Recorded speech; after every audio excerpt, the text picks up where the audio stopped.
How to fix whoops, something went wrong, please try again later error when login with supercell ID in Clash of Clans. Solution, go to date and time settings, set correct date and time manually or automatically. Turn on auto mode. Then go to application settings, installed applications.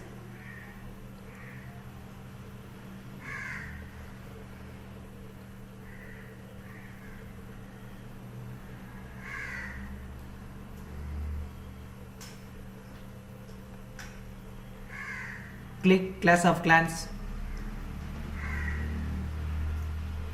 Go to storage and clear cache.